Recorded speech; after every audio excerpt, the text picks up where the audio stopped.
Welcome to another episode of Two Ales and Hockey Tales with Wally. And today's episode is brought to you by the Restaurants of Kincardine. And today, I am so excited to have on. He'll be 60 June 15th, folks. He's from Kincardine, Ontario, one of the founders of Deeks Hockey School, and he's received the OMHA Excellence in Development Award in 2017. He has volunteered every Saturday morning from 8 a.m. to noon for 30 plus years to the kids and parents of Kincardine, and he holds one of the best arm wrestling winning percentages in Kincardine. Welcome to the podcast, Derrick Burrows. Thank you. How Not are so sure about that arm wrestling tidbit. That must have came from Jeremy. Jeremy? Nope, wrong guy. That actually came from Eggets. Oh yeah. He said that he wouldn't even challenge you because he knew what would happen.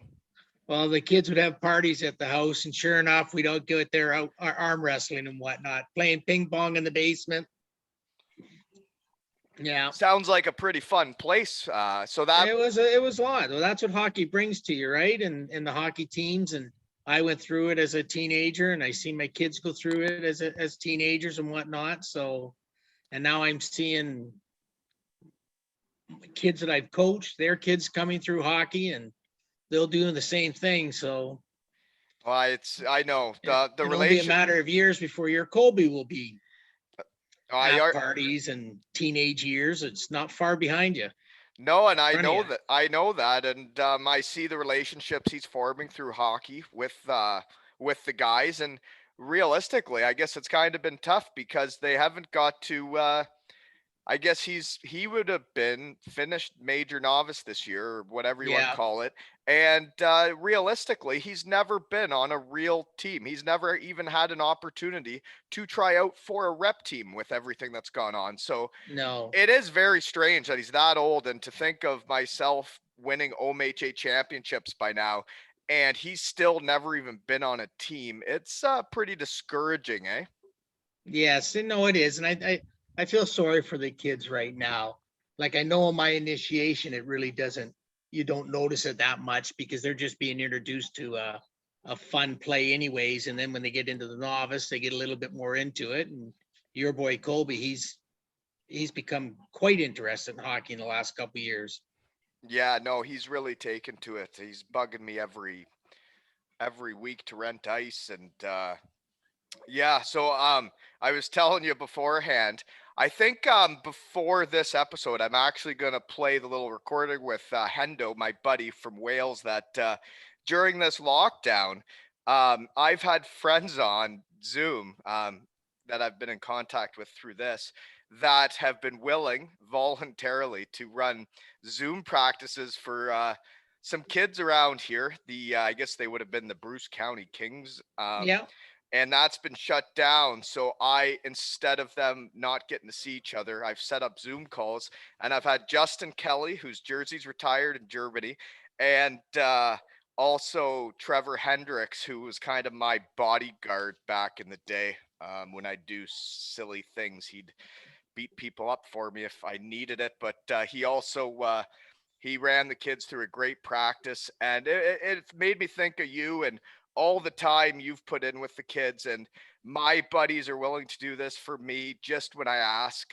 They don't ask for anything in return, and that's the hockey world, right? Yeah. No, I know it. And there's so much they can do off ice. So much. Well, there is, and you don't need to be on an iPad all day, right? No, I think all their puck skills are basically gained off the ice anyways.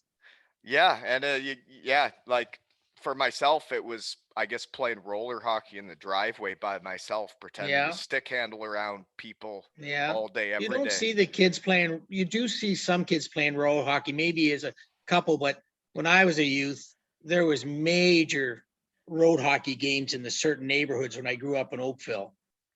Yeah. You know, we played a lot of road hockey. Well, speaking of that, I guess that's a decent segue into today's sponsor. And with this ridiculous lockdown extended longer, folks, I think all of these businesses could use our help. So They don't know it, but they are today's sponsor. So if you don't like being the sponsor, I'm sorry, but I'm doing it anyways. So today's sponsors are Bar Down, Watercress, Locals, Hog's Breath, The Bruce, Bistecca, The Erie Bell, The Daily Grind, Sushi Wan, Kin Social, Burke's Deli and Catering, Akima House, Boston Pizza, The Tartan and Tusk, The Industry Room, Gray Matter Brewery, Best Friends Bakery, and Jean's Family Restaurant. I just, this is Locals Week or pods, so I thought it was time to shout out all these restaurants because I know a lot of people are having a hard time, and some of these are family businesses. Most of them are. They're local people that really haven't been able to work, which a lot of people haven't been able to, much like my wife's business, which I will also mention later on when it's time to do another ad read. But I think everybody in Bruce County who's listening should be getting takeout and supporting these people, because when things get back to normal, folks, you're going to want them around. You're going to want somewhere to go. So anyways, that's today's sponsor, whether they like it or not. That's good. Yeah. So I guess I got to get back to my notes now. That was a good read, eh? So what I usually start with is how we know each other, which is, as I mentioned, you've been running the Tyke program in Kincardine for about 30 years. We'll get into that later, but you were Colby's first hockey coach. And I really appreciated it because that was right when I got back and I was having a hard time with still loving hockey, with how it all just comes to an end, and you have little kids and a wife that can't work in Canada, and you have no work experience, and it's hard when you get out of hockey. And I didn't have to do much for Colby's first couple of years because you had it covered for me. So thank you. Yeah, thank you. Um, No, and it's good, and I've seen that over the years. Many people that have started their young families, and the reason I like it so much is because there's so many skilled hockey players and ex-players like yourself and whatnot that they just got to show up and add what they add right to the practices, and it helps so much in that way. And I enjoy doing that with the kids, to be honest with you. And then you people like yourselves get the love back for the game, and then you're going to just do exactly what I did for many years.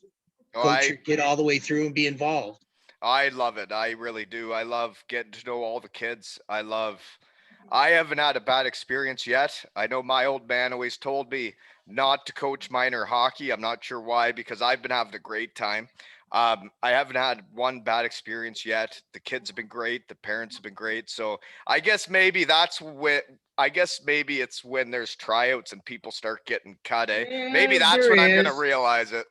But there is. But I think when you start into hockey, you're not coming into it, like you said, to run the show, right? You're coming in to help support. And so I think that helps support. It just kind of carries on through as you get older, and I think Kincardine Minor Hockey is a very healthy organization. Oh yeah, definitely. No, I've really enjoyed my time, and I think everybody involved has done everything they absolutely could through all this. And I think it's been as good as possible. And yeah, we're not one of the red zones or whatever you call it most of the time, but we do have rules to follow, and I thought everybody did a great job. And kudos to everybody at minor hockey for putting on what they could this year, right?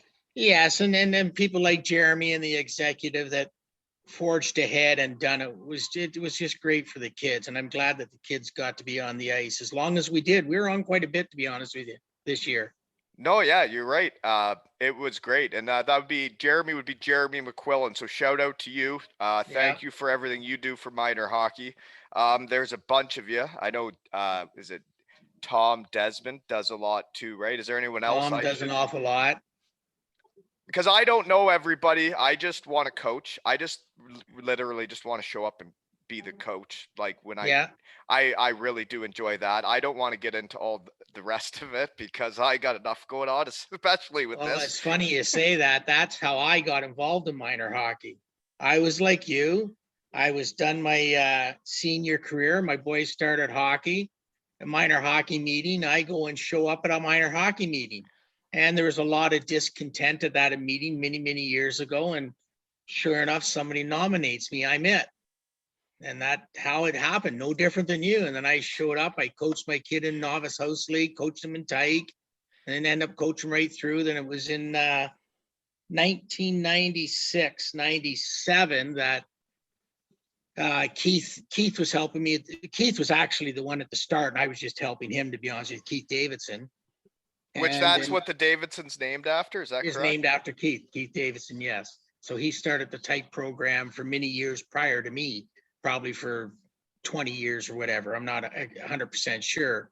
But then I helping him. I did Saturdays and he did the Wednesdays. And then later on in hockey, there was a need that some kids wanted to start earlier because Keith's only started them at 5. So I started the 4-year-olds. And then ever since the 4-year-olds, I had Mite and Tyke. So then Keith had retired. And since the last 25 years, I've done both age groups. And that's where it's just evolved. Now it's 4 groups. It's been 4 groups for about the last, I don't know, 8 years or so, I would think, eh? So is it 2 age groups that you do? It's their first 2 Well, years I've of split them hockey? into 3 age groups now. Right. So there's the 4-year-olds, the 5-year-olds, the 6-year-olds, but we have a lot of 5 and 6-year-olds. So there would be group A and B. And it's kind of where I have with female hockey introduction now. There's a lot of females in Kincardine playing hockey, a lot of girls, and I kind of split the boys and the girls up a bit.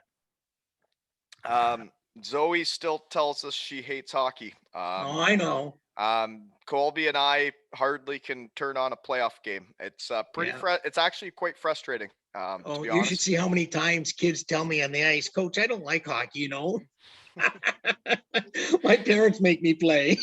Oh man, well, Colby's definitely not like that now. No, I know. I do remember that first year ever. I would go out and help, and if Dad was on the ice, and he's a December born, so he was the Yeah. youngest of the young, at like 3 years old, and when he'd fall, he'd be crying, saying, "Dad, I can't do it, I can't do it." But then I went away for work for a couple months, and it was me not being on the ice is what got him actually up and moving and doing it because I wasn't on the ice. So, No, I um, know. right? Yeah, and I sense all that too when I'm out in the ice, and that it's and every child's different. But yeah, sometimes they want to get clingy. Something happens, want mom or dad there on their shoulder to cry on their shoulder and whatnot, eh? So And you've been doing this since 1996. yeah, yeah, and before that, when I was helping Keith, yeah. Okay, but why? Okay, where? But why? Like, okay, why? Well, Like, I so thought about that lots of times. Saturday morning at 8 a.m. every Saturday morning, you were there every Saturday morning. How has there never been a Friday night that just got carried away and you didn't want to be the tight coach anymore? Well, actually, I just knew I had it felt like a responsibility when you start doing it so long. So I was responsible. I went out lots of Friday nights, but if I went out, I didn't drink a lot because I would not come to the arena with booze in my breath or anything. I just didn't drink. I'd be lying to say I didn't have a beer or two, Yeah. but that would be it. But I didn't have 6 or 7. I've had 2 beer. I've always been a 2 drink type of guy type thing, eh? Yeah. Yes. And then now, as it is now, I enjoy it. It makes me feel young. Like to go out and sit, and you're enjoying it now, what the kids say and the reaction. And I've seen all the ups and downs and picking a kid up when improving their confidence and making them feel good. It makes it rewarding. It's very rewarding. I totally agree. I ran some of those Wally skills days around, and I was trying to teach them how to like pull it between their legs, and then I was getting into some other things, and I've been on the ice with you many times. We've ran many practices together, and like when you see them do something that they didn't know how to do at the start of Oh, I practice, know. and then you see them do it, and you see their big smile, and you think, wow, and you realize like it's a great feeling, right? Oh, it is a good feeling. I had two little nieces that joined hockey this year, 4 years old, and the one could not skate at all. And by the end of the year, she was whipping around the ice. It was very gratifying to see, you Oh know. yeah, yeah, all those moments. And like for me, actually, I don't have any of this on my notes. Yeah, was there's so many parenting moments that come with hockey. Um, I'll never forget. It was one of Colby's first or second years, and they were doing the drill where it's a one-on-one in the corner. And this was back when I wasn't coming on the ice, and I was letting him figure it out. And I watched him strategically change where he was in line so he wouldn't have to go against Mr. McQuillan's son, Emmett. And he strategically went back and like didn't go as often because he didn't want to go against him. And on the way home that day, I got to have a real discussion about like if you want to be the best, you have to go against the best because you have to learn what they do and figure out how they do it and how you can do it. You can't try and go against the weaker kids. And No. so many of those moments, that's one of the ones I remember, but there's so many moments through hockey that are such great parenting tools, right? Oh yeah, so many life skills and tools that are in the hockey world. Or I think it's great, and that's why it's still involved so much. I think it's Yeah. just a great tool for kids to learn so many life skills, for parents to get involved, learn how to volunteer properly,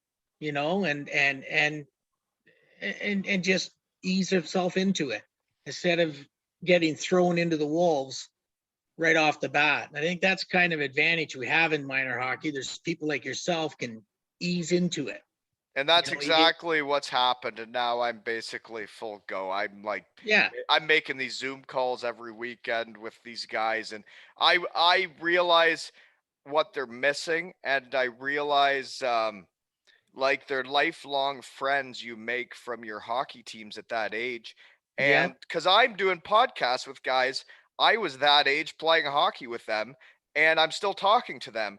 And yeah. for these kids not to really be doing that, if Zoom's what I got, then if life's giving me lemons, I'm making lemonade, I guess, right? Because we're zooming.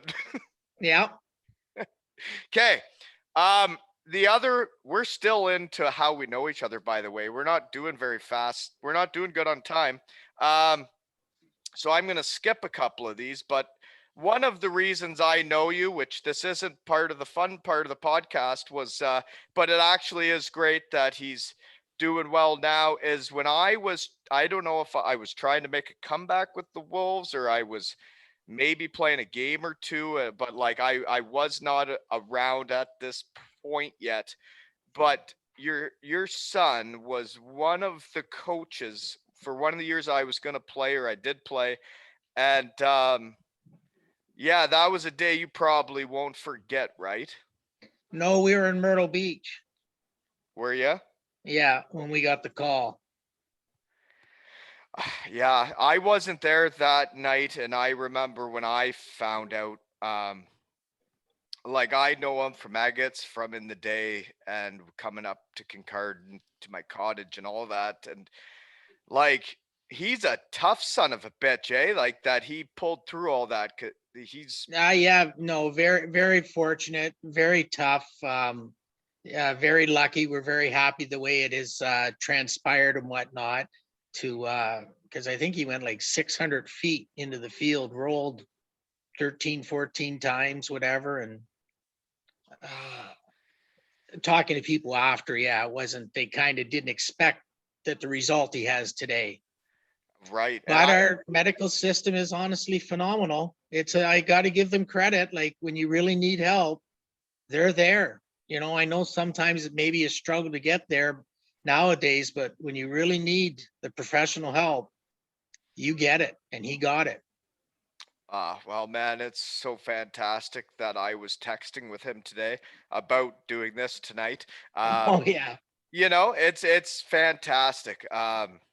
Yeah, tough fella. So, anyways, awesome. He's doing better, and everything worked out. And we were probably just want to touch. We were very fortunate that the community, to be honest, really rallied behind us quite And a bit. and right, and actually, it was Dustin Cato. Dustin Cato he set he it up. he set up a fund to raise some money for. Yeah, and Dustin was the main guy in the Wolves, being the GM, coach, and whatnot.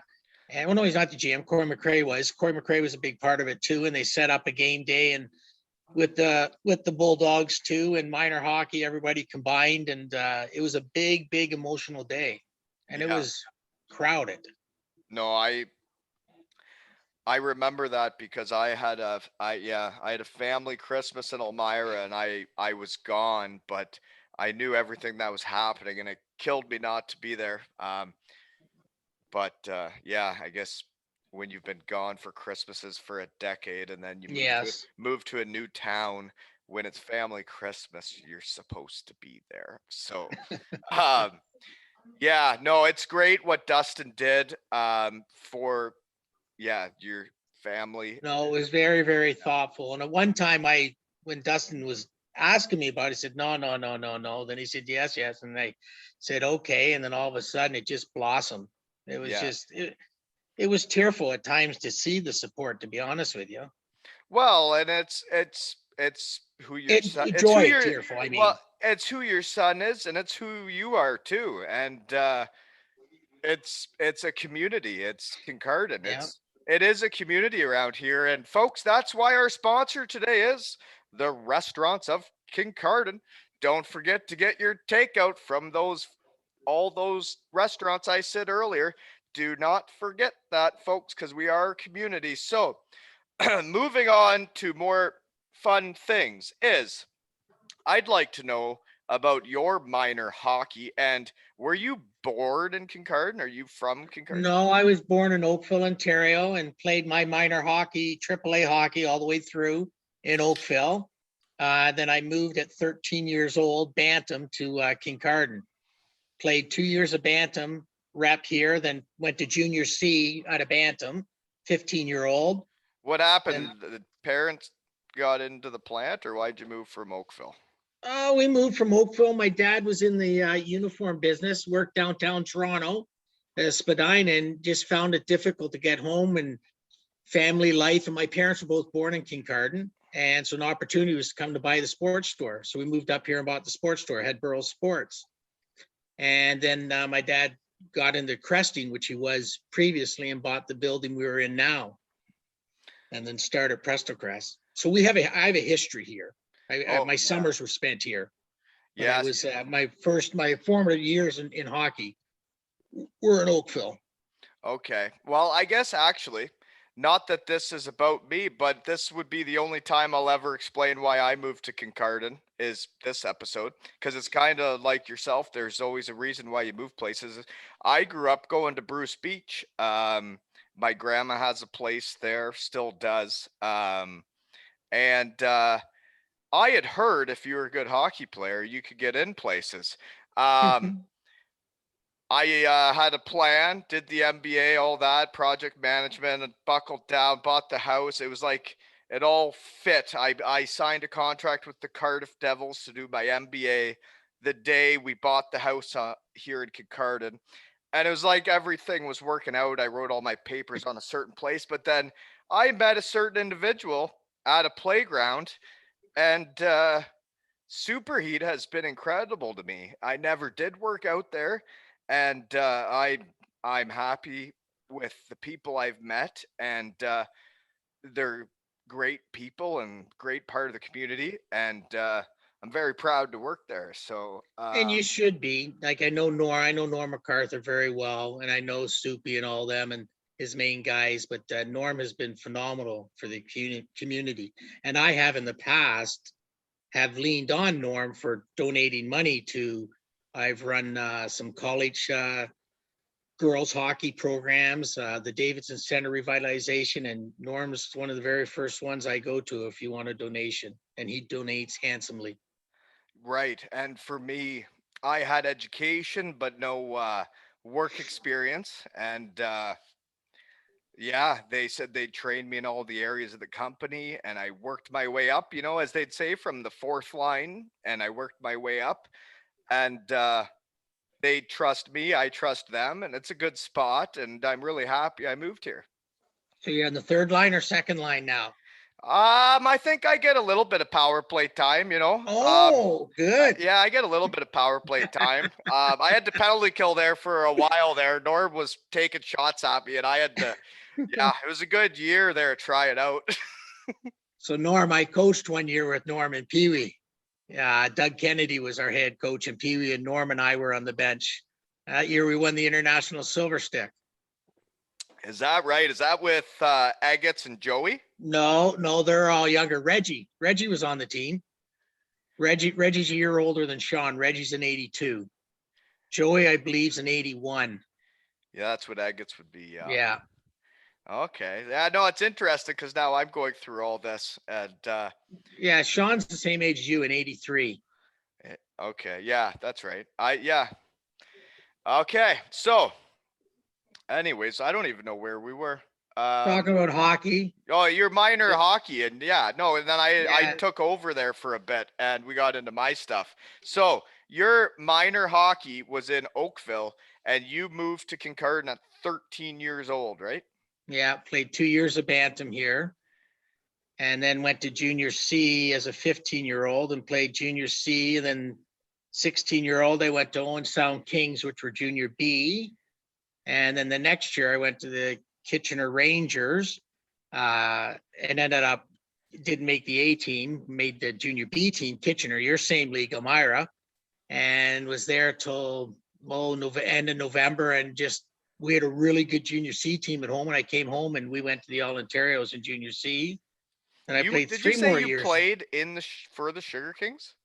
No, Kitchener Rangers. Junior the Dutchman. B. No, they were the Rangers when I was there. Oh, is that right? Yeah, they're both the Rangers, not the Dutchmen. The year before, they might even been the green shirts before me, but they were the Kitchener Rangers. They had the A and the B dressing rooms. Yeah. So you went back home to Kincardine and won junior C, the whole thing? No, we lost in the finals in 1978-79 to Bowmanville. Oh, that would hurt, eh? How many games? Yeah. 4. We went to an 8-game series with Stony Creek in the semifinals. Sorry, what's an 8-game series? What?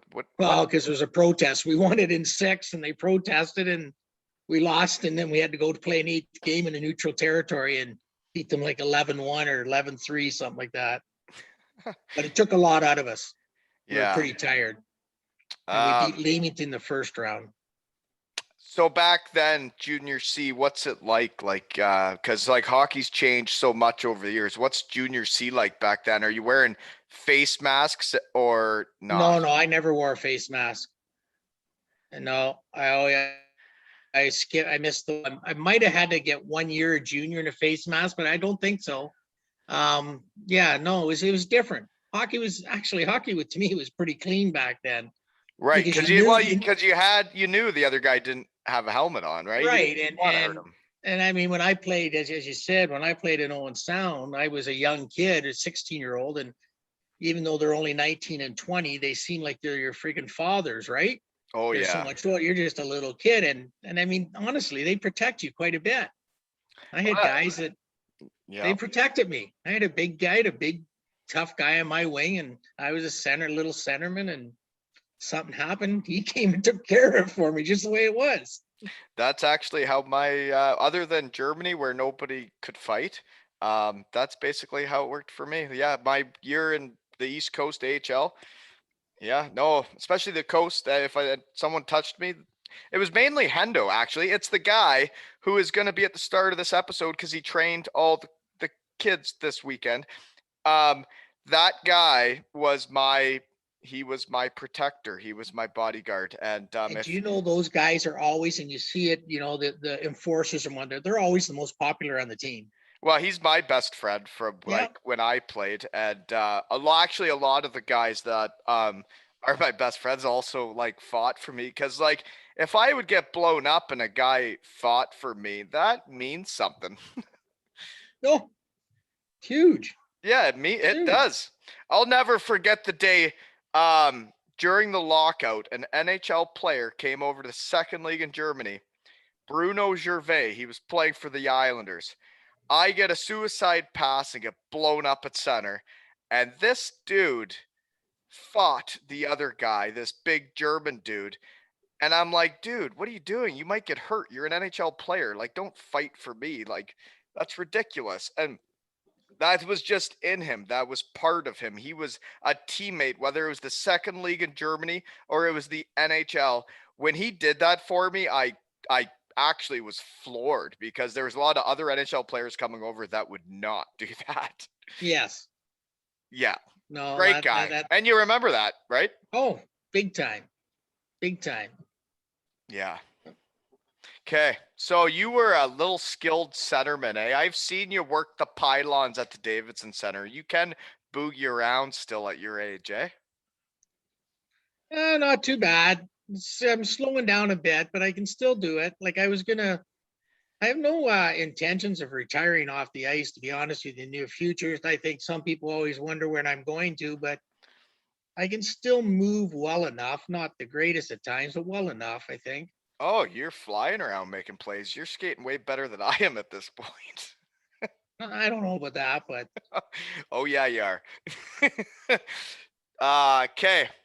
Um, Also, I wanted to know then if you were coaching with the guy that the Davidsons named after. What was the arena before the Davidson Center? I don't know that. when I moved here, we had the arena downtown. You know where the Erie Bell is, that parking lot? Yeah. That was the arena. And that arena was one tight center. The stands basically That whole right at parking the lot boards. You was could reach out and touch somebody. oh, that's valuable Dressing room was real estate. downstairs. What's that? No, nothing. I was just thinking that's valuable real estate around there. Yeah, To have a little rink right by the water. yeah, it is. Yeah, I'm surprised I've never done anything with it, to be honest with you. The property. Yeah, no, that's so that's where the rink was, eh? That So was the rink was, yeah. Had a little basketball court upstairs and a warm room, of course, but it was a tight and stands right around, completely around. And it was a small arena, loud, and the dirt to go down to the stands, so I had to go down underneath in a dirt floor and then come up little openings in the stands. It was a old arena. the little pockets, like the little shoots that came out Yeah, from come out, underneath. yeah, but the floor was all dirt. Interesting. I'm getting to know my new home because this is home now. The kids are into it. The wife's into it. I'm into it. This is home now, so it's nice to know all this. Okay, which also is a good segue into the wife's business that's basically been shut down forever. Is Lakeside Organic Glow, folks. Just like when I played for the Wolves, if you want a spray tan, you can get 15% off if you're standing in front of Elisa naked and say Wally 15. That'll get you 15% off that spray tan.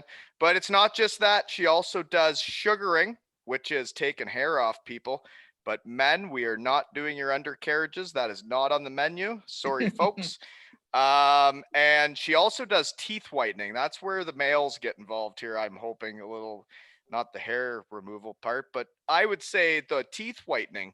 It's 15% off too for that, folks. If you say Wally 15, and she'll make your teeth whiter, which will make you look prettier for your gal. And the other thing was she does eyelashes, which Derrick, your eyelashes look fine. So do mine. So ladies, if you need eyelashes, say I'll have to send my wife. She would be into the tanning of it. well, you just tell her to say Wally 15, and I Wally think 15. I will think do that. every and I think it's going to be hilarious when anybody's wife shows up for a spray tan or eyelashes and says Wally 15.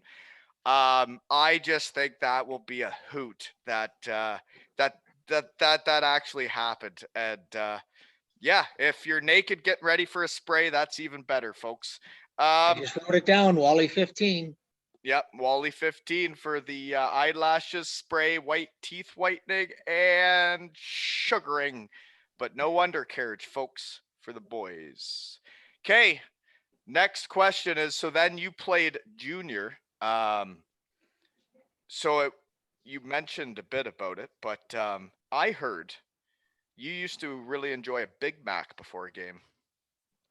Yeah. Who told you that story?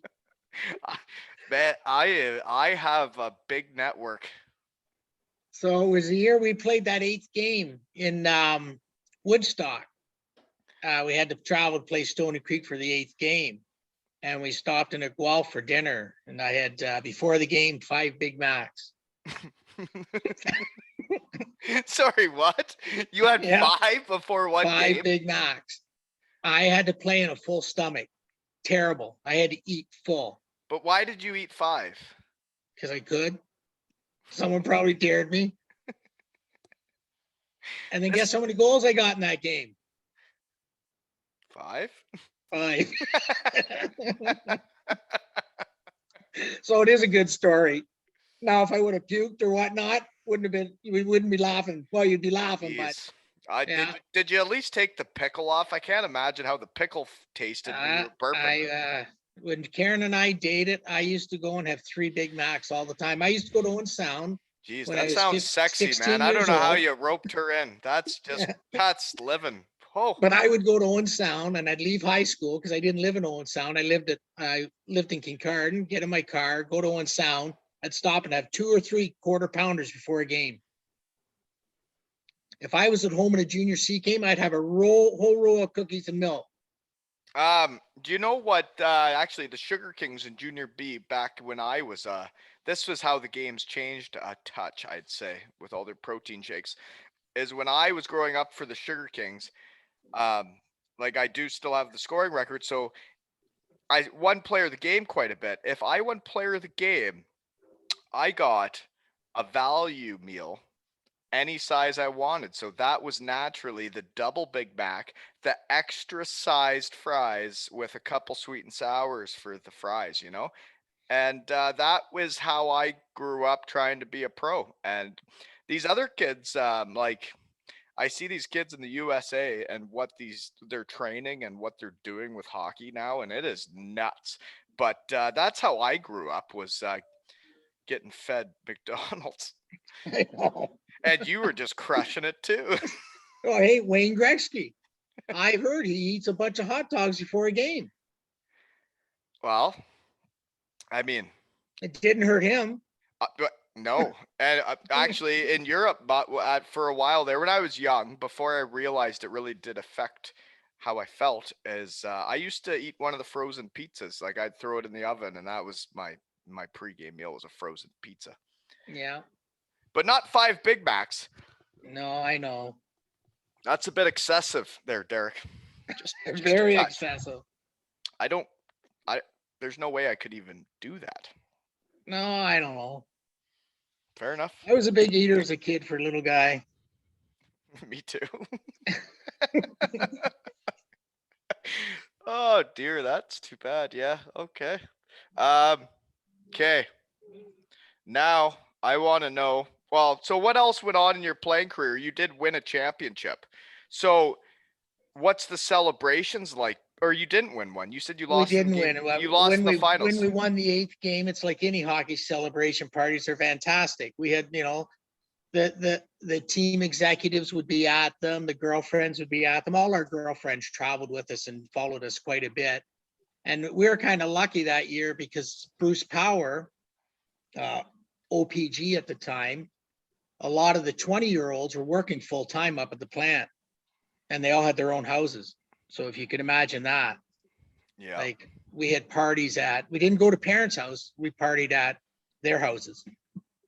There'd be 3 or 4 live in a house, and yeah, there's 9 guys that own homes or were living on their own up here, 20-year-olds. So all us 16, 17-year-olds would go to those parties with great times, girlfriends, everything. It was yeah, time to cherish.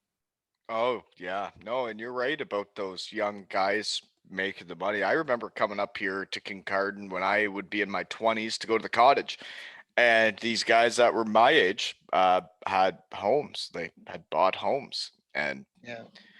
um, anyways, moving on is, well, folks, here's another segue. We got another one, Derrick. This is the last one, too. Is if you were one of those folks that were making that money back in the day and you need a vacation, if this pandemic is getting to you, folks, this is how Wally can actually make money drinking beers with his friends in his shed. So, if you need a vacation and want to go to the Blue Mountain Collingwood area, which I know you Bruce County folks do, all you got to do is go to stayinblue.ca and put in the promo code Wally20. That's going to get you 20% off a 3-night minimum stay, folks. I'm not even joking. You can make a little boy from Elmira's dreams come true that I could make money drinking beers with my friends. So, if you put in the promo code Wally20 at stayinblue.ca, everybody's winning. Everybody's winning, folks, and that would make my dreams come true. So, there you go. And now that it's Kincardine week, you know what, folks?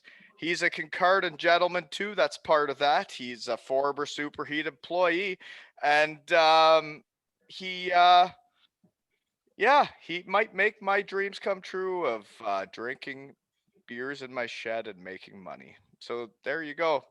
Stay in blue, Wally20. And if you own a place in that area, you got to go to propertyvalet.ca and they'll give you a free assessment if you mention the Wally pod. Just saying. Okay, I'm done now being a salesman. Okay, you ready now? But if I could get Property paid, value, PJ Slade. that's correct, sir. Ding ding. That He used to work at Presto Crest with us. is that right? Isn't Yeah, it a lot of small those world guys we are- live in? Yeah, Barrett too, right? yeah. Episode 5, folks. Don't forget episode 5, Barrett Eggets. That's before sponsors and me doing these ridiculous ad reads. But if you guys are going to get me to make money drinking beers with my friends and the great people of Kincardine like Mr. Burrows here, then everybody's happy, right? Wally20, stay in blue. Or if you're getting a spray tan, Wally15, folks. Okay. Anyways, I want to know some more now because I think we've been going well, not too bad, I don't think, but I don't even know where we were, to be honest. But We were touched on the junior hockey and whatnot. okay, so where does your hockey career playing days come to an end? Were you ever an old star, or did you end it at Yeah, senior? I played about 8 or 9 years of senior hockey for the Kincardine Kings, and then I went into a few years of rec hockey and then to the Old Stars. Played for the Old Stars probably 15 years or so. And the then, Kincardine Kings? That's senior in Kincardine? they were intermediate A and then senior. They were originally in the OHA intermediate, and then we went to the WA. Dropped down to the WA because the OHA was starting to fall apart. It's really falling apart now since you come back. Like Petrolia Squires and all of them are in the WA now. The WA is the league. Yeah, I like I said, I just want to coach. I know. I try not to pay attention.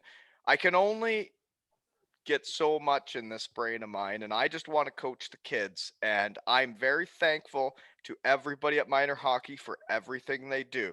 If they could just give me the schedule and let me coach the team, I will be very happy. And it'll happen.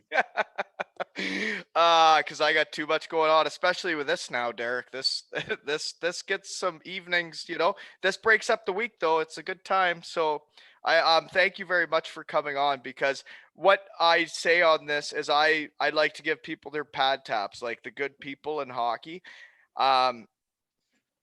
you are one of the good people in hockey for what you've done for the parents like myself, but also for my son. Like everybody in the town's gonna remember you. Like whether it was as a parent, whether it was as the kid, and now you're seeing both of that. That the now um, parent was the player. Like people remember who does that for them and volunteers their time, and you are great with the kids. So I just wanted to give you your pad tap today. So thank you for coming on the podcast. You're welcome. Because I do remember one of the first times we ever met, and I was like, what is wrong with you? Why do you do that? Oh, there's a lot more positives. I know, and I understand that now. I can't believe it. Like every Saturday morning, man. That's just you're a great person. So thank you from everybody in Kincardine and all the restaurants who are the sponsors today. So, we're still in senior with the Kings. Did you ever win anything? Are you good? Ever? That all I really care about is winning stuff on this, to be honest. I don't know if we won a year or not. If we might have won 1 year, we're always in the finals. We're always in the running. You didn't win then. If you didn't remember, you didn't. No, win. I just saying the 1 year. I don't know if yes, we must have won 1 year. I don't know what year it is though.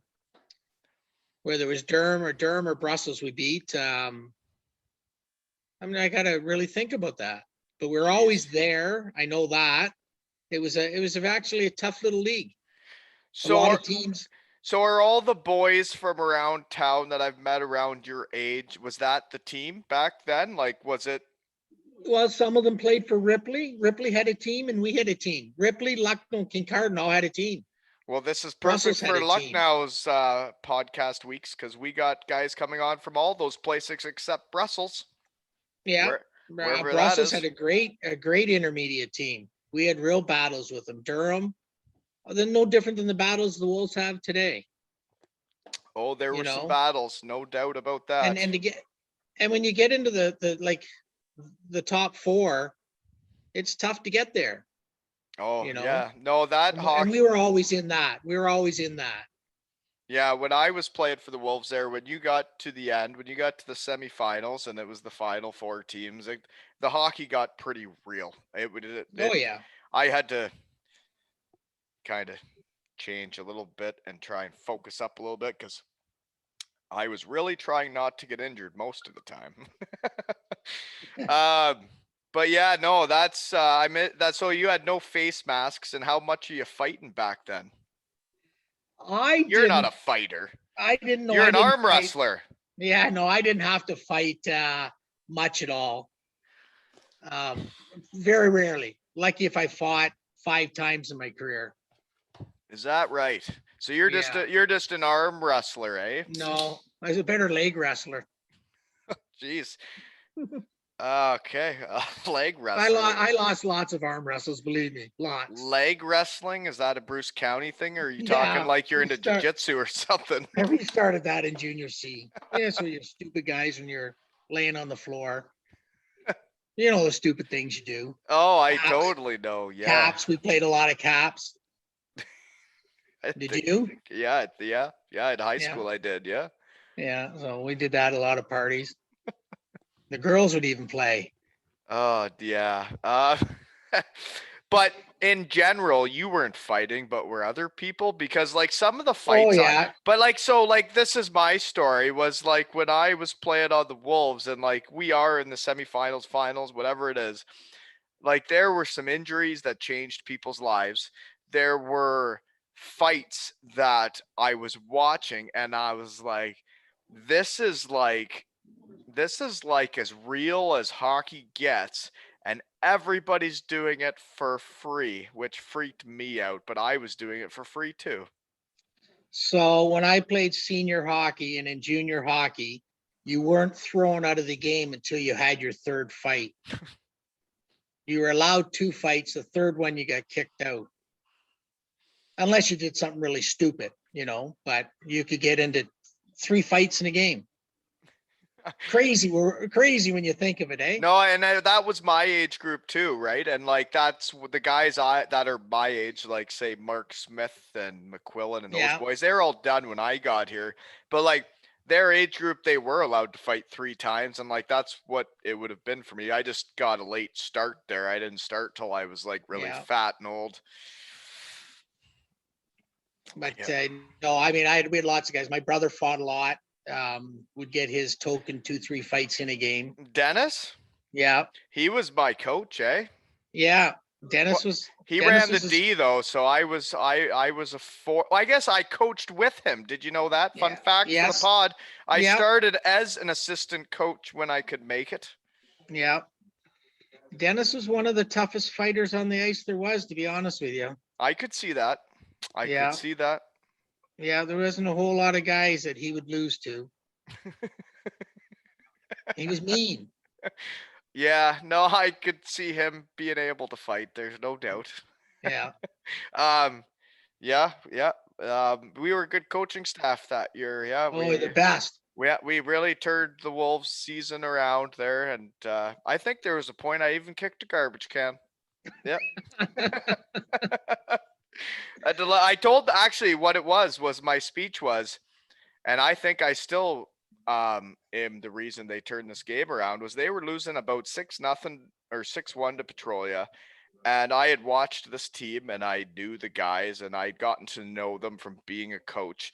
And I literally said to them, this is they ended up I think losing the series or winning, I don't know, but they won that game, but they were losing 5 or 6-0, and I just went in and I was like you guys are, I understand you're from Ripley and you guys are like the underdog, but like you guys are all good. All of you guys are good. And if you guys don't actually believe you're good, then you're never going to be good.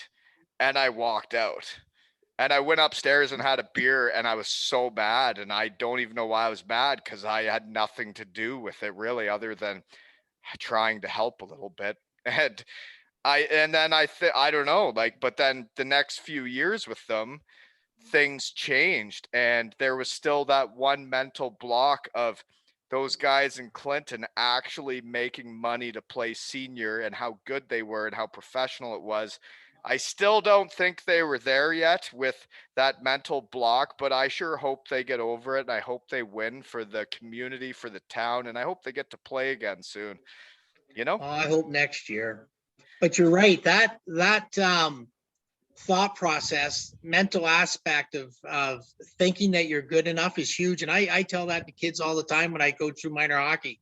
Like, you can't be cocky, overconfident, but you got to feel confident and have a little bit of swagger with you if you're going to be successful. And You it's know? and it actually came up a lot in this pod because I was one of those guys. There was twice in my career it happened to me. I didn't have that. Where then there were other times where I did. I went to the second league in Germany. I'm like, well, it's just the second league in Germany. I'm going to be fine, right? And you have that swagger. Where I went to the AHL and I see these guys that I've seen on TV, and I just didn't have that. And it changed the whole way I played. It changed how I handled the puck, and you got it. But it's the same as like what you do in anything, right? If you have confidence when you do it. Yeah, confidence. And that's basically, you go back to the kids. That's all I try to do is instill the confidence in them. Well, and you do a great job. Like you like even yeah, like cuz I there's a time I was running a ball hockey league in town, and some when they were that young and I saw what was going on the floor, and I was like, geez, I'm running this, like, wow, there's kids doing all sorts of weird things out here. But yeah, no, you do a great job with the kids, and I just can't believe like that you've done it for so long, and I guess it's become a part of you, eh? Yeah, it is a part of me, and it's a good part. I enjoy it. It's really good. Well, and you get out, you see everybody in town, you get that's yeah, I enjoy it. I really look forward to when we have a practice. If we ever had a game, geez, that would be really exciting. Well, I think minor sports, hockey, any sport, I think it's a good family thing, because even when Karen and I, my wife, And my daughter, when Sean was playing minor hockey, like my wife's not a real sports person, but she misses the days that my son played hockey big time. And, Oh, and there's so much. The on ice hockey is one thing. It's all the other stuff that comes with it that's a bonus. oh, it's yeah, like you're going to the hotel. Wow, I guess I haven't even got to do it yet. I'm just Socializing, yeah, well, right, and I guess camaraderie with that's the other parents. yeah, yeah, and See what other people are like. You think, oh, you might not think that person knew much. Or, hey, that couple's a really nice couple. yeah, Hey, it would, and you start hanging out with them and you become friends. no, absolutely, and the different neighborhoods in town instead of just hanging out in yours, and yeah, like you're right. It's kind of like when this lockdown happened, and he would have had all this happening, all this Bruce County Kings would have been happening. We should have been going to tournaments and doing this and doing that and staying places. And every week, Colby's asking me to rent the ice, and I was like, "Buddy, like there is no ice." So, I came up with the Zoom idea, and I just want to thank Trevor Hendricks again and Justin Kelly from episode 9. But Hendricks, I erased his episode by accident because I didn't know what I was doing yet. But he's gonna come on again now that he's forgiven me for erasing an hour and a half of gold. Oh dear. So, anyways, no, I just want to thank them because it's like I want to thank you, man. Like they did it for one Sunday. They came on for one weekend and taught the kids. You did that. You're still doing that, and it's been 30 years. That I've been involved in minor hockey for about 33 years That since is then. But I haven't done the Tykes full time. I was just part time at the beginning helping Keith. right. But So what all did that Davidson fella do to get an arena? Because I'm just on behalf of the restaurants in town and all the parents and players, I'm personally starting a motion here that the next arena will be the Burrows Center because it's only natural. So wherever that's gonna go, but I think the next arena will have to be the Burrows Center facility. What do you want to go with? no, I don't know about that. That's a long time away. We have to grow in population. No, Keith Well, was a that seems to be recreation. happening. No, Keith was a recreational director in Kincardine for many years. And back then, I think the recreational directors organized kind of was part of minor hockey in a way.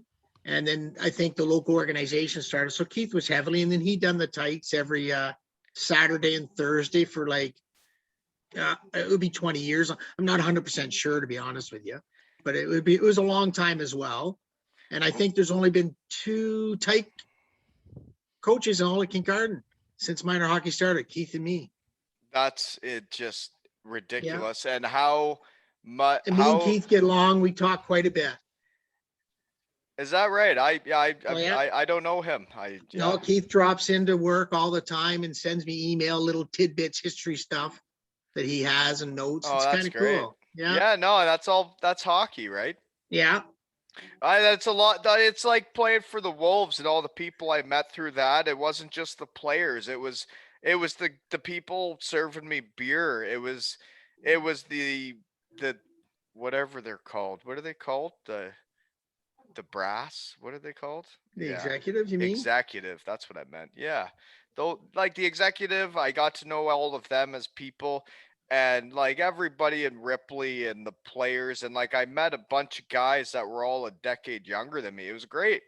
It was awesome, and it's hockey. It's just being part of a And team, right? do you find, like I noticed it too when I came from a larger city and you're coming to a smaller community, you're shocked at how many of the athletes here are such good athletes as well.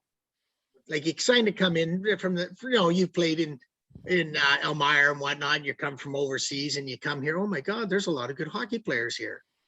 Oh, it's no, like it's like I'm like, and it's funny because I got on my notes here is like the best players, best age groups you've coached, and some other things here. But when you look at Colby's age group, because those are the kids I really know, is like Emmett McQuillan is a heck of a hockey player.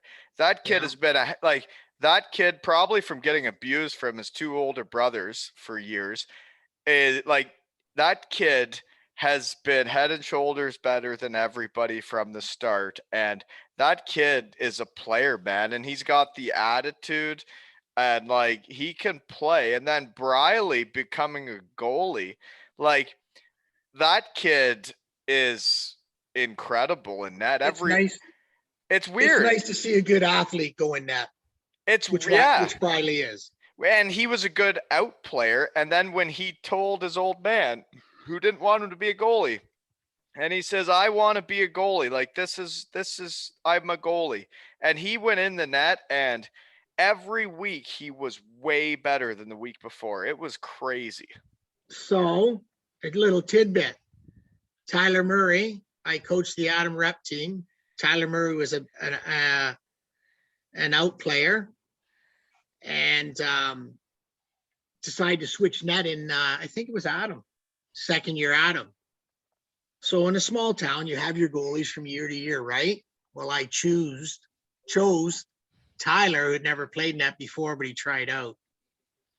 And it was the right decision. So a kid that traditionally played net didn't play net on the rep team. But Tyler was our best athlete at that age. Well, and it's like if you can get athletes to play goalie, like it's but like they gotta be, I don't know, goalies. I played with a bunch of them. They're all like, I don't know, but like Briley's a great kid, and that kid is better every week I see him play. And like I don't know, I don't know what the ceiling would be for that kid, but he like every week he's better than the week before. It's weird. Yeah. But I guess all of them are, right? Yeah, there's a big growth spurt, skill advancement from that, let's say 6 to 10 years old. Huge. Oh yeah, yeah. You know, some go straight up, some kind of level off. You don't know.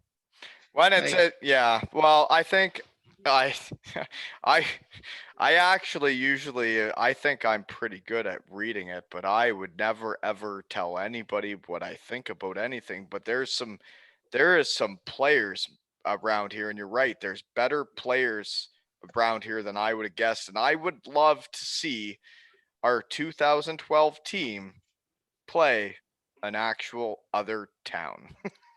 Yeah, and and the 2012s are strong too. 2011s are strong. 2010s are strong. There's a few years that we've had quite a few strong novice teams, to be honest with you. Yeah, no, it's exciting. Like I'm so excited to actually get back to normal and get to play, right? But I don't think in Kincardine, like you're talking about players, Garrett McFadden was probably the best that I seen in minor hockey that I went through. There was lots. Paul Stewart was a really good hockey player. He was always one of my favorites. He was one of those guys I was talking about where you see a fight. I think it was in the finals against Clinton, and you see a fight in Senior A, and you're like, that is as real as it gets. That boy was a farmer, and he was gonna be plowing the fields with like his face was battered after that fight, but he was in there and he was throwing, and it was like it was as real as hockey gets. And like there were guys that cared way more about the Ripley Wolves winning than guys that I played with that were making pretty decent money to actually play hockey. And there were guys on that team that cared way more than guys in Europe. Paul was probably always one of my most favorite team players. He's an fantastic person. Ultimate team player. You're right. Fantastic person. Yeah, but Garrett and Pee Wee was a good hockey player. And then I had the luxury of watching Garrett quite a bit his draft year because, you know, Brian Royal, a great hockey coach in Kincardine minor hockey from the past, coached many Silver Stick champions, many All-Ontario champions, and Pee Wee, coached Pee Wee for about 4 or 5 years in a row, and they were a perennial winner. And a lot of good hockey players went through Brian, and a great coach, but he went to AAA. And my sons, Sean and Tyler, helped him out. Well, I went on all the road trips with them too, a lot of them. How do you find the And- time to do all this? My wife's laughing upstairs. I was just gonna say, because when I texted you, I said I gotta get the kids in bed. I'm not ready till 8:30, and you said it's okay. I'm a night hawk, anyways. I'm like, Yeah. How are you a night hawk? You're at hockey at Saturday at 8 a.m. I did all my for hockey. 30 years. I did all my hockey stuff probably from 10 o'clock to midnight. Yeah, most nights. That's kind of when I guess that's kind of when I podcast. Yeah. And now I don't prepare as much as I used to because I have so many notes. You're ready. You're ready. Yeah, ready. Yeah. But yeah, where was I going on that before? I don't know. I got confused too. When you're a night hawk, I don't know. I forget you were a night hawk. Yeah. You're up all night. I don't know. Oh, that you run practice at 8 a.m. every Saturday. Yeah, every Saturday morning. Yeah, sometimes I'm in the computer till midnight before, if we have a game somewhere, dividing the teams up. I try to make sure everyone gets to play. When we're talking about hockey players, and when I was talking about Brian Royal and I was talking about Sean, but that year I went and watched Garrett McFadden his draft year. Arguably, Garrett McFadden at that year, and I watched Marner. I watched them all play. I would go to a tournament, Toronto Marlies tournament. They'd be there. We'd be an hour and a half before the game. There'd be in fourplex arenas, right? I'd go watch everybody play.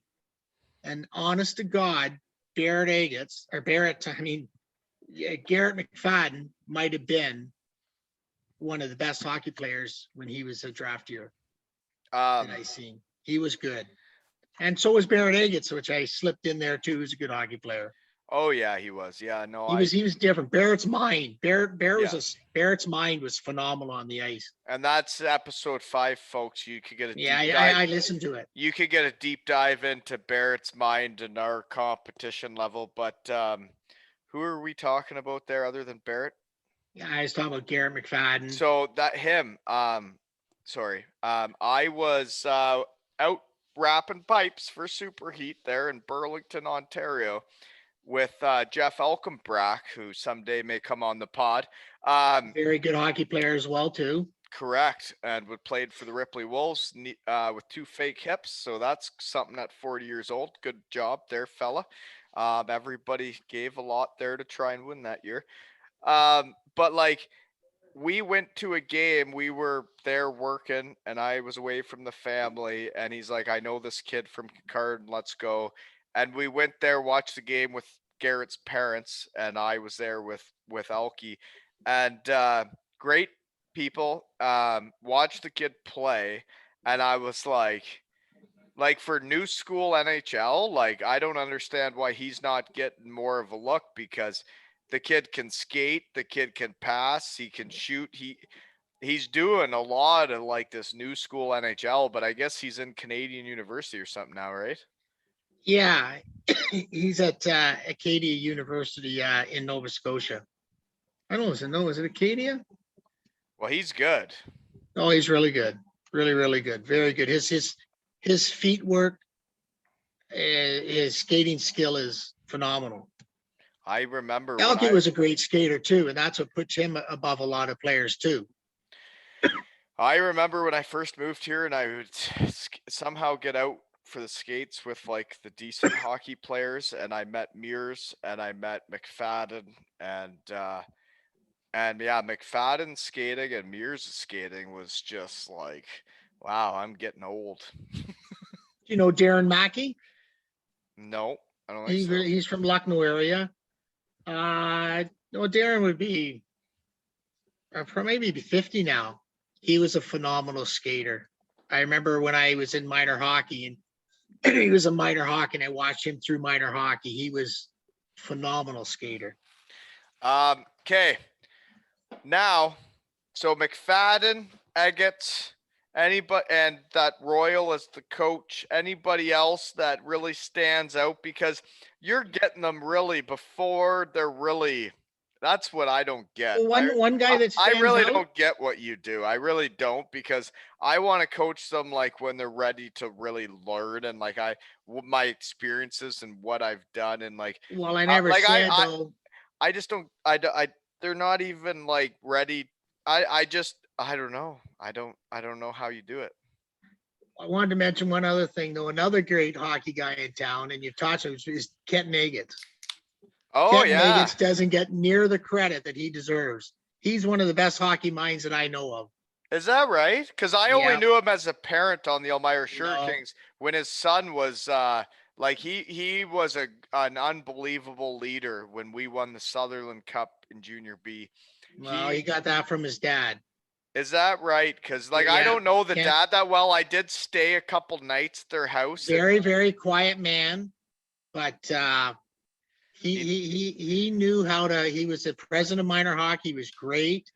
I coached with him in midget. The one year we got stuck with the midget team, and no one wanted to coach him. He was the president.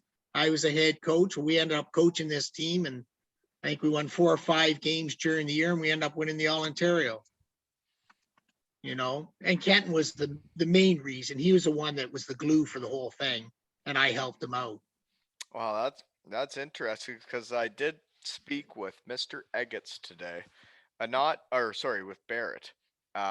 Episode 5, folks. But I didn't know that about his old man until today when we were discussing you, and he's like, "Oh yeah, they've won.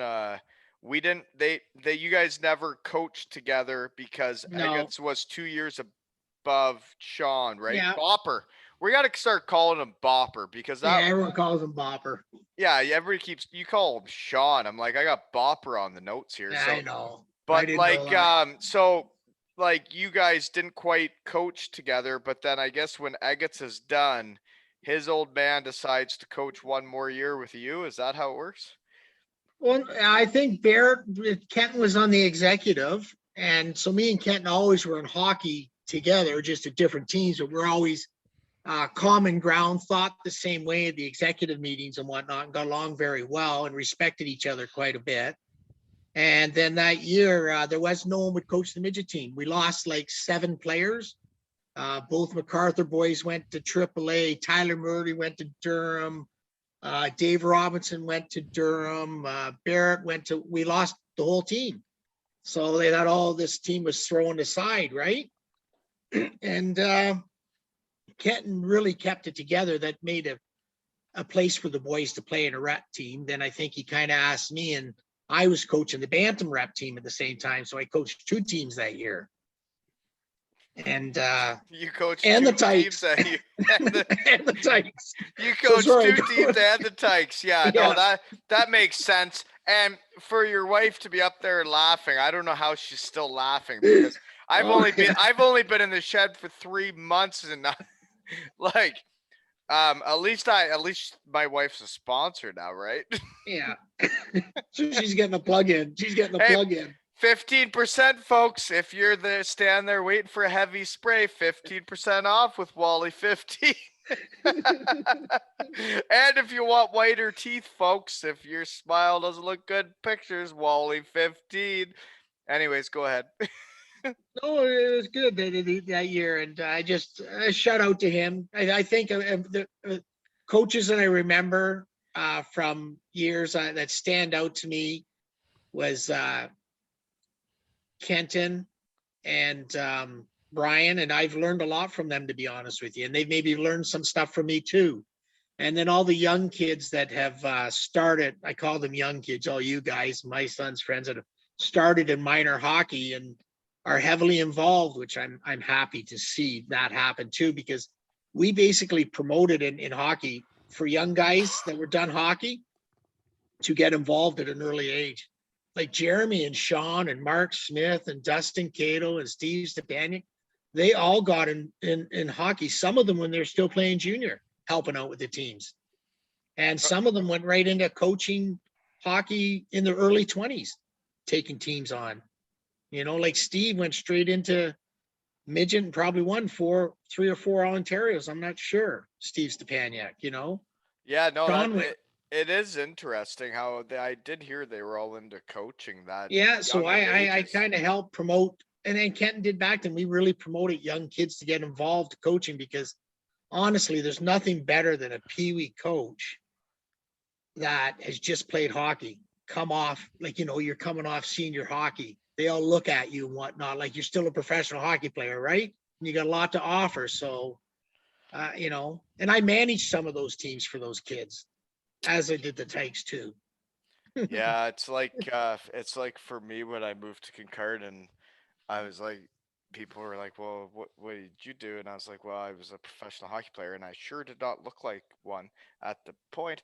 So it was like people probably didn't like take it that seriously, but like if you have a Zoom call with people all over the world to train your hockey team, then maybe the body lied to you folks. Yeah. But no, I'm so happy that my buddies have been helping me out, and I'm so happy that you help everybody in Kincardine now because it is like when you're first getting into minor hockey, you're like, well, I want to sign my kid up, and it's $300 or $400 or whatever it is, and then you're like, okay, well, but we got to go out there and help and like get these kids going. And then you see some of the stuff that goes on those first couple months of like them trying to learn how to skate, and they got pushers. There's a lot of tears. People have to pee in the middle of practice. And there were times I would show up to practice, and I remember practice starting at 8, and I'd have them on for 7:55, and by 7:58 it was time to go home, and that was like the first month or two, but it ain't like that now, I guess. Oh, you have many years of enjoyment. Yeah, I can't wait. I really can't. I really do love it. And I guess it's because like look at what I'm doing now. Like everything I've been through, and it's all hockey. Like it's hockey. Hockey did this for me. It got me my MBA to work at Superheat, and I'm glad I'm back in the game because I didn't figure out where I fit for a while, you know? Yeah. There is 100 times more positives in the hockey world than there is negatives.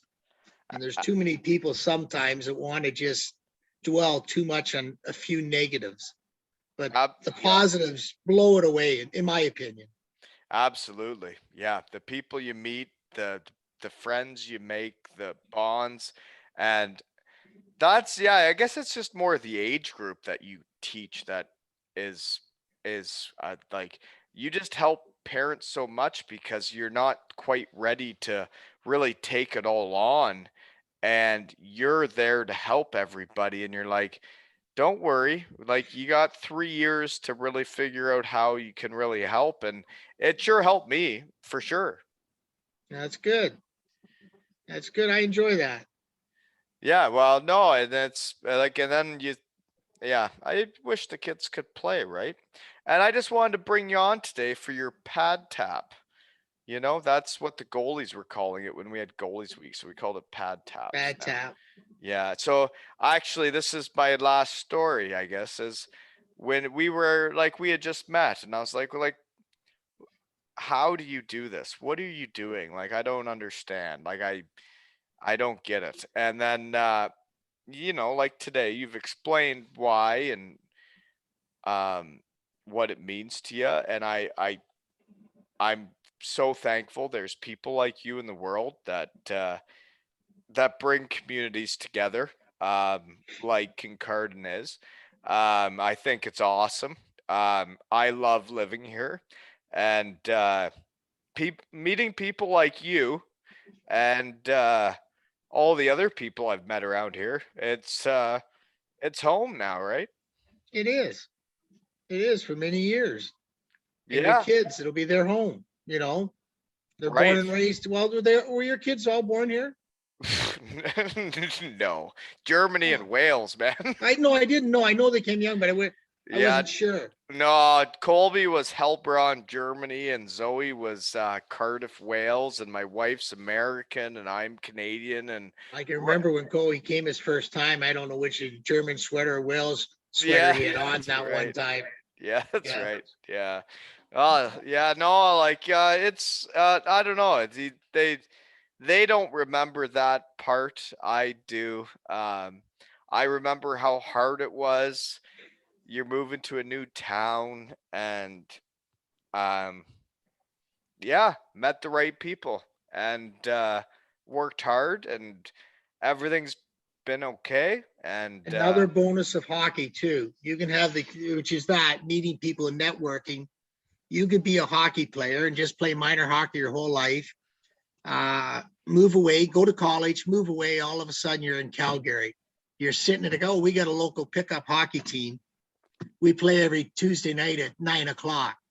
Bang, you've just got an instant 15 friends. well, look at what my life was. Everywhere I moved, everywhere I went, wherever I was, whether it was Germany, Wales, whatever, it was I showed up and we already had 20 friends. We already had all their wives, their kids. Like you want to do something, you have a whole team of people because you're on a Yeah. hockey team, right? Yeah. The community. Yeah. And I think you're as big a part of this community as anybody I've ever met. And I think the next arena should be the Burrows Center, but I don't know how to do that because I'm not going to attend those meetings. I'm just going to show up and coach. And that's good. Coaching is good. I know how to coach hockey. I know how to read people. I know how to deal with the kids, but I just don't have the time for like a I like I said, I'm very thankful. There's people like you, Quiller, Desmond, everybody that does it. Just let me have a team, and I think I'll do all right. I'm sure you will. But thank you so much. Like, thank you from the bottom of my heart for everything you do. Like, oh, I never finished the story. Was when we saw each other at an Old Stars thing, and I'm like, well, so why do you do this? And you told me, and I was like, well, like and you're like, yeah, well, they wanted me on Hockey Night in Canada before, but I just don't want any of that. I don't need the accolades. I don't need people to talk about me. I don't need awards. And you know what made my heart full is that you would come on my podcast because um I feel like a lot of people will come on and do this, then talk to some random whatever it is, right? Media source where I'm just a guy in my shed that wants to give a guy his pad tap. Right? Yeah. I just like I don't think you get enough recognition. I don't think people know enough about people like you. And there are other people like you, probably, maybe. I'm not sure. I'm sure there is. I'm sure there's They got lots to of be communities. somewhere, right? I've never heard of them. I But like, honestly, I don't care outside of Kincardine what right. people think. What I care about is I'll go uptown and I'll see somebody I've coached or I'm at the bar and that's payback for me. Hi, coach, how you doing? Or I'll get a hug from them. Yep. You know, Yep. yeah, Yep. I got a high five from them. I high five all the kids, you know that, at Yep. the arena. And so that's my payback. And that's enough. I know exactly what you mean. I ran into one of my players. Actually, I don't think I've ever actually been his coach. He's actually just been on all the other phase whatever groups Mhm. they are. I don't think he's actually been on my team before, but you can tell when kids, like it. You said hi, and it it feels good. Sorry for burping in the mic again, folks. I didn't mean No. to. Not with Derrick Burrows on here. This is way too classy to be burping in the mic. So This I can't thank you enough. I think you should be on Hockey Night in Canada. I think they should do a thing on you. I can't say enough about you, man. And your son's a tough son of a bitch. That's for sure. Yes, he was. He is Yeah. very much. He was on the ice too. See, I never played against him. I never played Kincardine from Elmira. I wouldn't want to play him though, but actually, yeah, he wouldn't be fighting me though. I don't think. No, I don't know. But he was he was very was not a very skilled skater. Exact opposite of me, to be honest with you. But he really understood the game. Like his mind was very good for the game. And he always seemed to put himself in the right spots and the right time. He could shoot a puck. So minor hockey, he was good. Junior, done all right, but that was probably his limit, junior C. And lots of kids are like that, but he loves the game of hockey, still does today. And I think look at all his best friends now. They're all from hockey. That's how it all works. Yeah. And I think he's wanting to coach a minor hockey team this year too. Yeah, well, then that's another weird part, which we don't need to get into that on here. It's interesting because Kincardine's the two age groups, right? So then, like, Colby's never tried out for a team in his life, ever. He's never got to. There's never been a tryout. So then next year, he'll be trying out against kids a year older than him, and it's going to be tough. Right, and he's never been in a tryout, and then it's like, well, I can't put my name into coach because I don't even know what's going to happen. So it's like, well, this is all very strange because when I grew up in Elmira, it was all every age group, right? Like major, minor. Yeah, and we're close to that point, but we're not quite there. No, I wouldn't. I would agree with that. Unless we amalgamate it with other centers. It became an A center, you could do it, but I don't think you can do it at a B center. Right.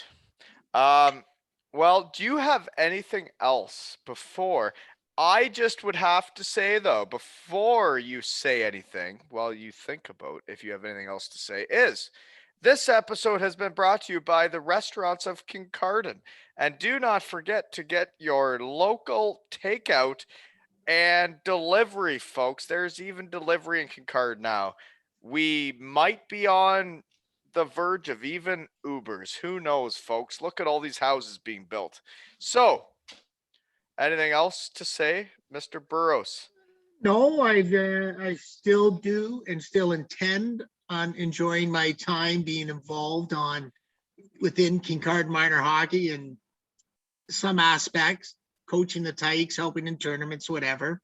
So no, so I'm going to still be around for a few more years. Wow, maybe till I'm 65. I think it's great, man. I couldn't thank you enough, and I know that all these kids, like Dylan Sales of the world. And, I can remember him when he first started at 4 years old. I still remember him. Oh, well. What about and Brett Cato's got a kid now, like all these, everybody, every person coming up, the parents, and I'm just getting into this whole Bruce County thing and getting to know everybody. And I think I've done a pretty good job in 5 years or 7 years, but it takes time, right? And you know everybody. Yeah, well, all the kids that I'm coaching now, I coached their dads in Tyke. So were you doing the same drills? Have you No. I evolved. I learn every day. I learn from you. I might see you do a drill. I might do you something. I think I can change that. I'm pretty good at no, you got to adapt, right? Like Jeremy throws all kinds of stuff at me because he's into it. Jeremy Quillen, right? Practice. But I put pen to paper for him better. So he'll send me a drill and I'll put it in a format or an idea that we can use. And I'll use it in some Tyke sometimes. Yeah, see, I'm more the type that if if I do a drill that I can tell is above them or even below them, I'm like, okay, it's either time to shut it down and start something new, or this drill is good, or you gotta feel what age group you're at, because for me, that's what I was nervous about. Was I was so detailed of like where my stick is and how I'm holding it, and like where, like I was so detailed with everything to do with hockey that I was like, I'm not sure if I know how to talk to kids. And then I realized I could. And then I realized, when talking to them and seeing them, and some of those kids, you could tell they were excited to be at the rink and see their coach. And then you're like, oh dear, I'm hooked, Well, right? to be honest with you, they're sponges. Yeah, they are. They're sponges. Well, and And if and, you're and positive around them and you want to be yeah, positive, and they're having fun, like like yeah, it's you could be infectious. coaching a midget team and that kid is attitude, I know it all. That sponge is closed. It's hard rock, rock You're right. hard. You're right. You're A right. little kid, they're sponges. You can Yeah, fill them and with all kinds of stuff there's and watch them times grow. there's times I walk out of the rink after we win a game, and the juices were flowing so much over a phase 3 team 2 U9 Kincardine Canucks like game, and I'm like, why was I so into that? But when you're all in it together and you're all trying to do something, and like, how often is that even happening these days, where you're all in it together trying to make something happen? Like, everybody's just stuck in their houses, right? Yeah, yeah. It's Oh, you need oh, that teamwork, right? yes, yes, they do. They need to get back into. I mean, practice is important, but it's all got to coincide with another. They got to have their play time too. They have their imaginations going and flourishing in the game and whatnot. And instead of being always structured, you know what I mean? And that's sometimes a game lets them release that imagination. Practice sometimes it's a little bit of structured on skills, right? And then you do give some fun time in the practices too, but they need their games right now. They absolutely do. All the kids need to compete. They need Right, to compete over something. You need to see who wins or loses over something other than Fortnite or whatever the hell they're doing these days. right. You know what I mean? No, an arena is a great place to do it. Absolutely. I actually got a hot one out that I might have an hour and a half on Saturdays, July and August, for the boys. So Are it you? might You gonna it might not be Zoom, folks. I might get you on the ice, kids. So don't worry. in I Kincardine or where? in Owen Sound. Oh, no, and sound is I don't think Kincardines putting theirs into the 1st of August. Right, and this guy just no, I had booked it in the middle of this whole thing, and I had a bunch of kids down from Bruce County, and we did a thing for, I think, 9 ice times or so, Yeah, and that was back when there's no ice time around here, and they threw me that hook today, and I bit, and I was like, I that's gotta get awesome. I gotta get these kids on the ice, man. Like, Colby's asking me every week, like, you gotta play, right? Yeah. Always remember though, you got to keep it fun for them too. Oh, I That's the don't. most thing. I think If if you keep it fun, then their mind is still a sponge. if you've listened to enough of these pods, I think I can do that. That's good. That's good. I But you have do no see problem doing that. you do see some parents and some coaches that they can take the fun out of it, right? Oh, I And totally agree, and it was like that for a lot of things, and and to be I'm honest with not you, that I've way. seen That's not I, who I am. But like, there was a time this year for my Phase 3 Team 2 U9 Kincardine Canucks that we played Juice Boy. Do you know what that is? no. So in pro hockey, you play Juice Boy, but like, so it was you whoever loses, whoever can't score on the goalie in a shootout, whoever's the last one to score has to fill up juice for the whole team. So that everybody, you have to get a juice for everybody on the team, and then they sit there and drink their juice and whatever. We did the opposite. Was you played for the winner, and it was just my little team with like the 9 kids, and and we did that, and then I was trying to explain to them. I'm like, well, do you know what spray tan boy is? And they're like, what is spray tan boy? I was like, well, if you do that and you're the last one to score, you have to get a spray tan. And guess what, folks? If you said Wally 15, you got 15% off. Right? But no, we actually played that one time, and the guy had to get his number on his back. Like he had tape on it with the number 17 and go Yeah. number 17 in spray tan. But we're not doing that at Lisa's factory there, folks. We're doing nice spray tans, right? That's right. So, anything else you got to say though before we shut her down? No, I'm pretty good. Be running out of time. Be overtime for you.